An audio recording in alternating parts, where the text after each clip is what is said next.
Welcome to Legacy Conversations, a channel where we preserve military memories and history.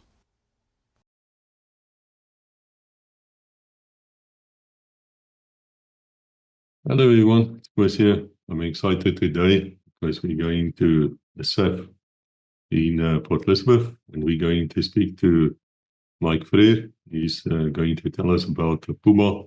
I believe it's a C model. It's an aircraft which all of you, most of you would have flown with and know very well.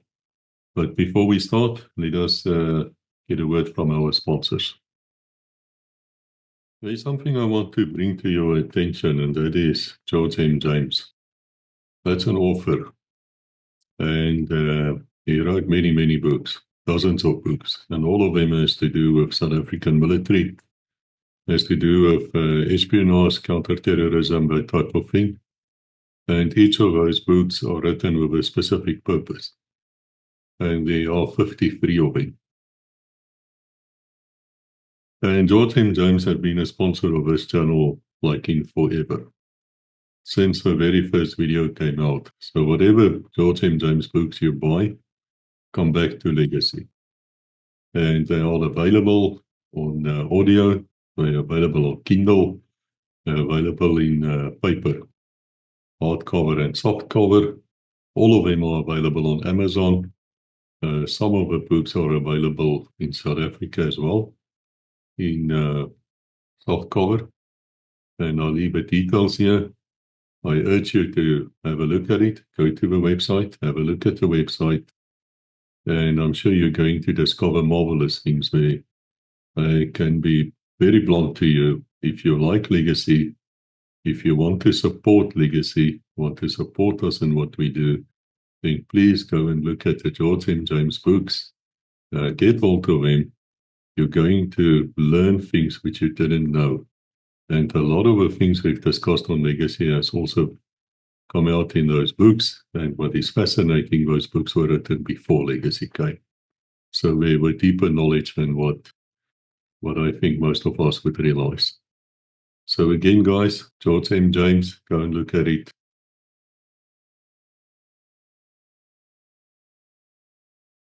Hello, Internet. We are standing here at the SAAF Museum in Port Elizabeth. And guys, this is a fantastic place. If you haven't seen the other videos, please go and look at them. There's 5 others besides this one. I must also tell you that we have not taken videos of everything here. There's a lot of other stuff also here which you can come and look and admire. And many of you would have seen this aircraft. You would know what this is. Most of you would know this is what you call a Giant or a Puma. I'm told it's not a Super Puma. You know, the Air Force are very particular in what they fly and how they talk in certain ways. And so I'm going to introduce you to our old friend Mike Freer. We had him up. He was on Legacy a few years ago. Please have a look at his episode if you haven't done so. A fascinating man. And in the future, we're also going to talk about the training of flight engineers because that's a lot of skills which the Air Force has imparted. But thank you for coming here, and if you can just give us a quick background about yourself, and then we'll talk about the Puma standing behind us. Yeah, pleasure, Chris. Thanks for asking me again. Yeah, my name's Mike Freer. I joined the Air Force in 1976. I then was an apprentice on 28 Squadron C-130s, qualified in 1979, and then decided to go on to flight engineer's course. I finished flight engineer's course in 1980. And I was up in Pretoria. I then managed to get a transfer in 1982 to Port Elizabeth. I was then on LOX. And fortunately, in 1985, they decided to deploy Pumas to Air Force Base Port Elizabeth 16 Squadron, which was wonderful. So we were selected to go onto the conversion course onto Pumas. And yeah, fantastic aircraft. I'm sure a lot of you guys have flown in this. If you've done some bush warfare or even training that we used to go to different bases and do just the basic training while, to prepare a lot of the guys when they did go up, so they knew exactly what they were doing. Because these machines, although they're forgiving the way we operate, but people don't realize the dangers, and where they walk trying to get into this aircraft. This aircraft, particularly as we sit here, we had 3 models in the Air Force that we operated. This is what we call a C model, very easily identified by the roundness of the wheel wells, because bearing in mind this is a retractable undercarriage. And if we look at the top, we'll see that the blades have got a different configuration. These are what we call metal blades. And if you look and you see this white mark on the blade, or we call it a BIM indicator. If that thing goes red, the spar of the blade is pumped full of nitrogen, and if that thing goes red, that tells us there's a crack in the blade. These blades have got pockets in them, metal pockets, and they can take quite a lot of punishment from ground fire, different types of caliber ground fire. What we've had to do is we then as flight engineers knock out the pocket, and this aircraft can fly quite comfortably with around about 20% of its pockets missing, for us to get basically the aircraft back home. The aircraft, as it's configured now, is basically configured for passengers, sitting passengers. I think 90% of the guys didn't see the seats in the aircraft, but we used to put in fully loaded packs, soldiers, which were very heavy, and that's our biggest problem in most aircraft of this nature is weight. So we have to control the weight, and you'll see this line over here. This is a line which you call it the CFG of the aircraft, the center of gravity. So we try and have a lot of the weight in the front of the aircraft so that we can have a reasonably nose down attitude. That's how the aircraft flies and behaves. If we have a lot of people at the back, it means the aircraft will be tail down, nose up, and that does hinder the aircraft in terms of efficiency. So that's some of the things that the guys need to be trained on. I'm sure a lot of you guys sat in the door of these aircraft, and the guys sat at the back. We worked with, as I say, we worked particularly with the Pumas. We worked a lot with with the infantry, a lot with the 3-2 battalion, parachute battalion, a lot with recce's, a lot with all the specs ops. So we've done a lot of exercise, a lot of flying, where we actually take troops into areas, and they spend their time what they need to do, and we extract them.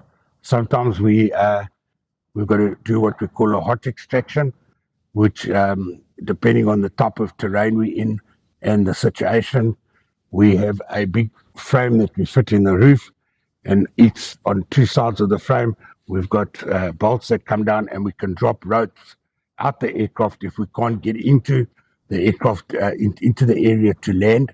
And also we don't want to make the Puma a big target, because it does take a while to slow down, you can imagine. So it can be a bit of a target. So we drop the ropes down, the guys click onto the hooks on the ropes, and then we can hot extract those guys out of the area. We take around 2 or 3 kilos down into an area where we can then land, and they can climb in the aircraft. So we've done a couple of those. I've done a couple of those extractions. I think one of the biggest roles that we played is with Pumas was supply, in terms of supplying all the troops their necessary food, etc., ammunition, a lot of ammunition, and of course played a very, very big role in the casevacing of troops out of areas. We did a casevac. I did a casevac, and it was very emotional casevac, because a lot of guys got hurt, and we were flying to a base, and the doctor that was in the aircraft said to us, guys, these wounded soldiers need blood. So we radioed ahead. We were probably about 15 minutes out. When we landed at that base, it was so encouraging to see there was an ambulance standing on the threshold of the helipad, and there must have been 20 guys standing in tow to give blood. So these are some of the roles we played. We obviously mounted flying also can support mountain flying, which we do quite a bit. And then, of course, the sea rescue function that this aircraft has. Obviously, we can take a lot more people, take off anything that we need to take off at sea. I've done quite a scary rescue where we went out 90 nautical miles out to sea, round about the Mossel Bay and George area, and did quite a serious rescue on a coal ship. And we had to rescue a chap that burst his gallbladder. So we've done, and it was a foreign ship. So we've done quite a lot of. I've done quite a lot of different types of exercises because of what we call, we have a cargo swing underneath. We have a pole that comes through the floor, that hatch lifts up, and we can then carry quite a lot of weight. We actually built a new type of tower in Zastron with this aircraft, a 3-pod tower that had aerodynamic parts on it to stop it from icing. So that was a very successful trip that we did, flying this Puma and lifting this whole, I think it was a 300-meter tower onto the Zastron area to supply communications, etc. to the town. So the versatility of this aircraft is absolutely amazing. Done some spec ops where what we do is we take a highly specialized crew of recce's or space ops, and we would fly to quite a high height, something like 28,000 feet.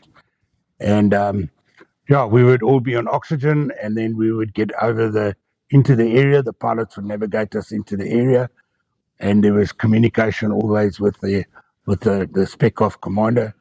And when we were more or less in the area, they would then jump out the aircraft at 28,000 feet or 25,000 feet. Not done too often, but we did it. It was quite an experience. Those guys were probably about 150 to 200 clicks from their target, and they just, with those special winds, flying suits, they obviously hone in on the target. They have a signal that they push, and smoke flares pop out the ground to actually mark the LZ. But it's actually quite amazing to see them. And also, they've done a lot of chopper jumps for some of the air shows, etc., etc. Chopper jumping can be dangerous, particularly the tail rotor at the back.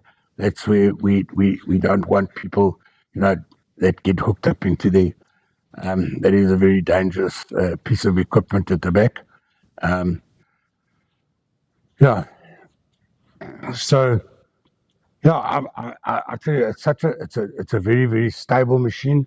It is quite fast. It is cumbersome, but it's strong. It's a very strong aircraft, and particularly when we fly down at sea level, it's even stronger down at the coast than it is, where we're flying in hot and at altitude. One thing that we got to just make 100% sure when, the disappointment of people climbing into the aircraft and we can't take off. Now we got to unfortunately tell the last 3 or 4 people that sorry, we're too heavy, we can't take off. Carrying troops, another thing that we had to do is we had to be very careful in terms of our safety. One of the problems that you have is that, we have got no control and authority over the troops coming in.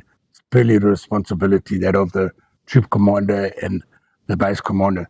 So when you're putting in 17 troops into this aircraft, they're running around with their R4s or R1s or whatever weaponry they have.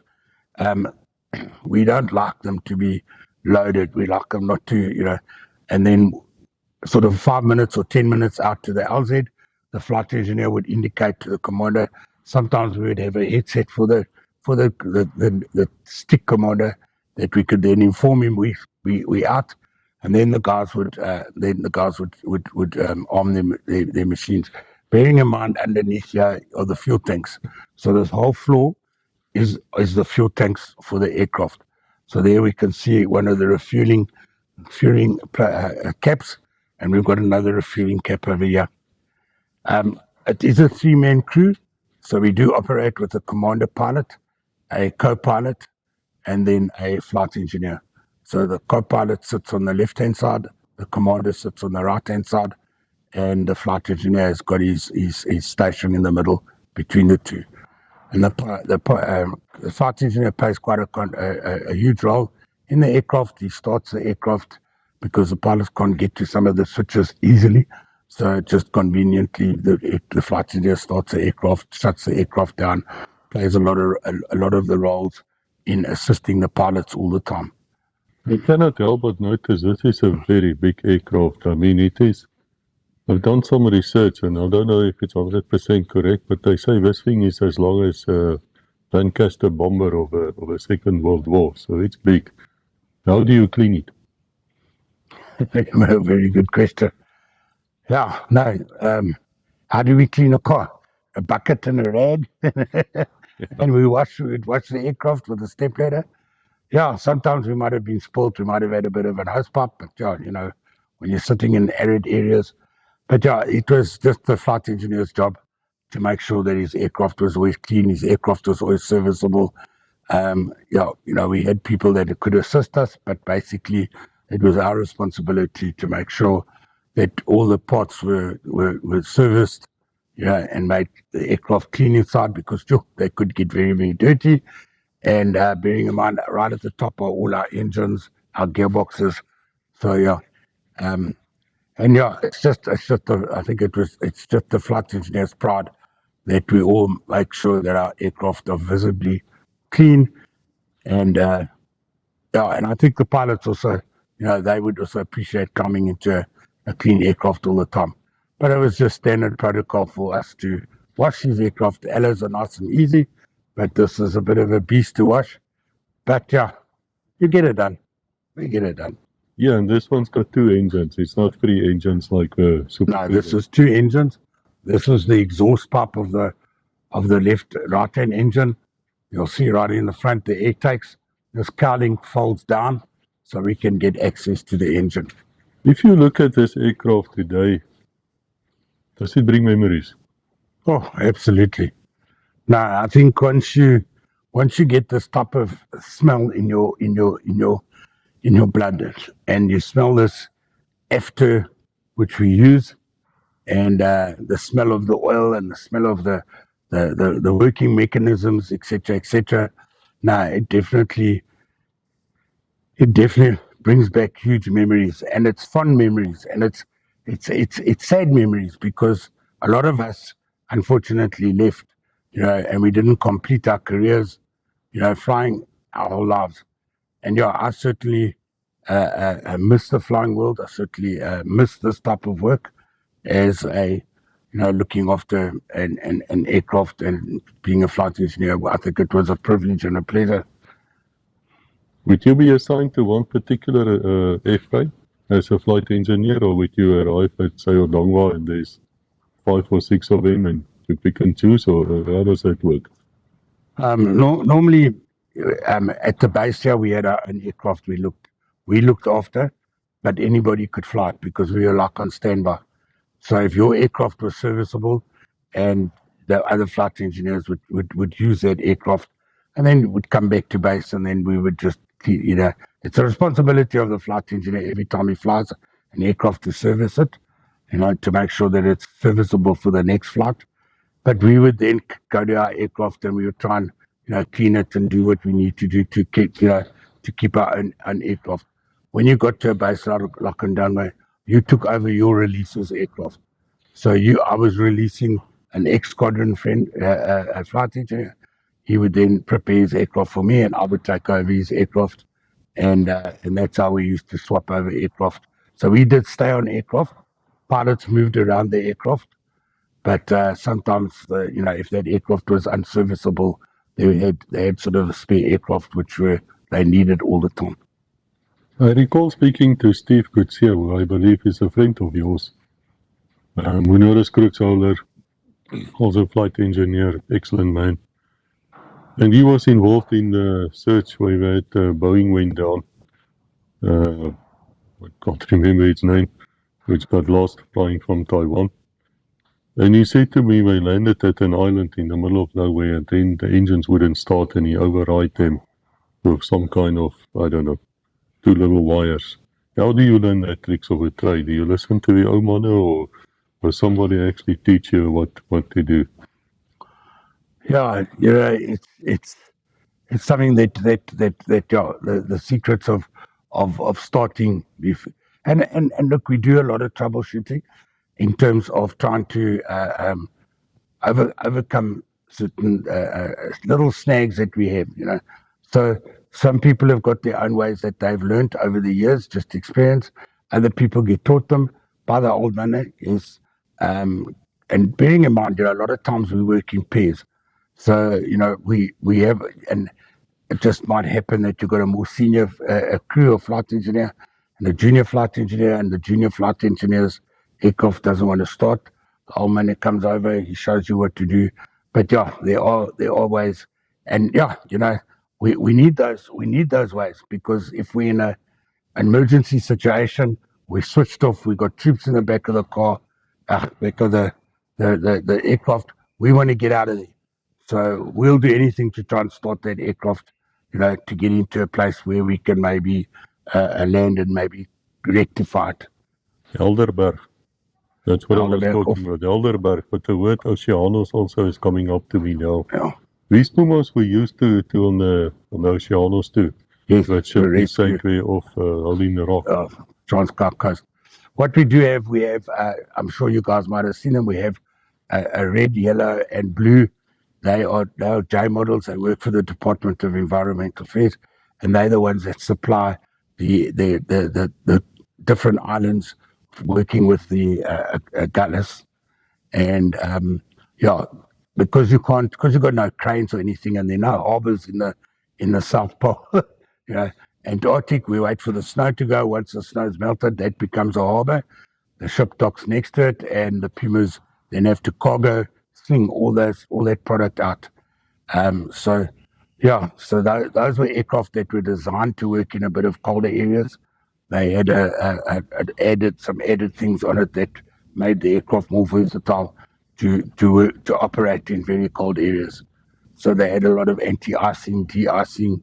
We had what we call hover meters, which then could, because once you hit snow, can have a whiteout. So you don't really know where the horizon is, where the ground is. So we had to rely on a lot of instruments that we don't really need when we, working in visual areas. But that was also some great experiences were held, and some great flying was done, in the SAAF, supplying the SAAF. We're coming at the end of this one, and I must say that I spoke to many of the 3-2 battalion members and others who say with you guys would come and drop supplies, and sometimes there's a bit of meat, or there's a bit of a cold beer, or a bottle of whiskey or something. Did the system of yours work on order, or would you just say, well, I know these guys, I'm going to fetch him, let's just give him something? Yes, it was just something that we just did. It wasn't a given, but it was something you learned over the years, which the guys, you got used to the guys, you got friendly with the guys before you take off, waiting for the clearance to go, and of course, when you go and do hot extraction for these guys, you also meet them when you take them back to the base. And sometimes they would invite us to come and have a little braai with them, because they realize the function that and the role that we play. So when we dropped the guys out and they were out in the field for a couple of, they used to go out for 2-3 weeks at a time. No, you couldn't let them go out without any sustenance. So we used to, just go and get a 6-pack or a case of beer, whatever it is, pay ourselves, go to the mess, get a box of meat and put it in the aircraft. And I mean, the pleasure on the guys' faces when you give it is a picture, because they don't expect it. Now I have to ask you, though, that sometimes when there's special forces, and I would say infantry or the other units, when you load them, there might be a bit of a pong, a bit of a smell on these lads, since they've been out in the field, for weeks at a time. Can you actually smell them when they get into your aircraft? Oh, yeah, no, there's no doubt about it. Yeah, some of these poor guys, yeah, they do come into this aircraft quite dirty.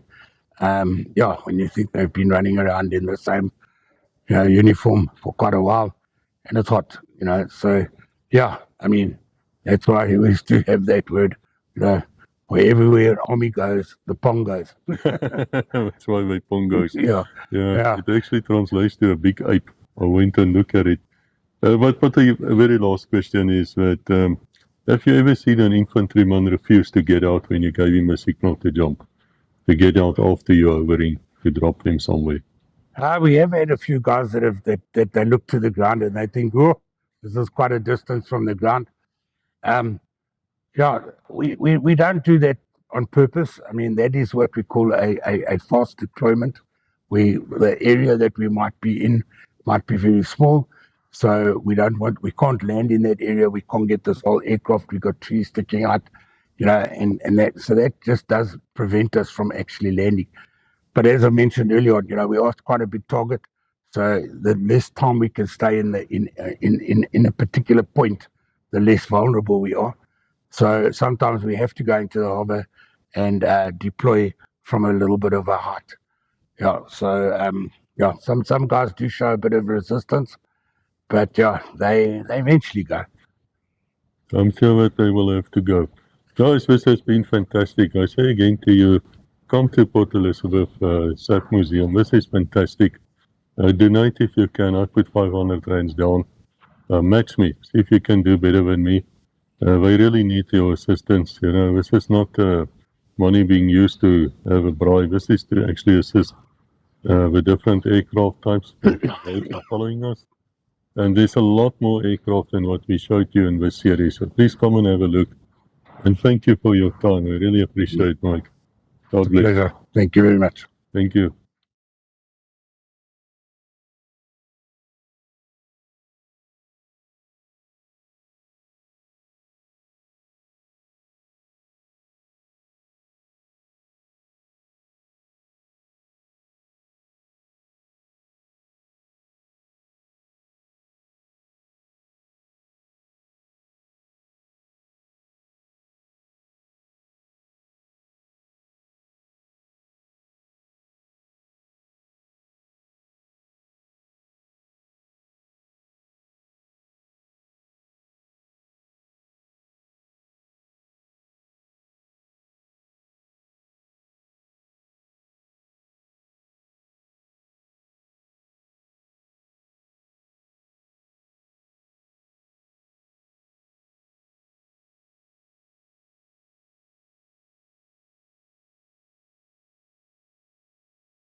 Edited by Fossey.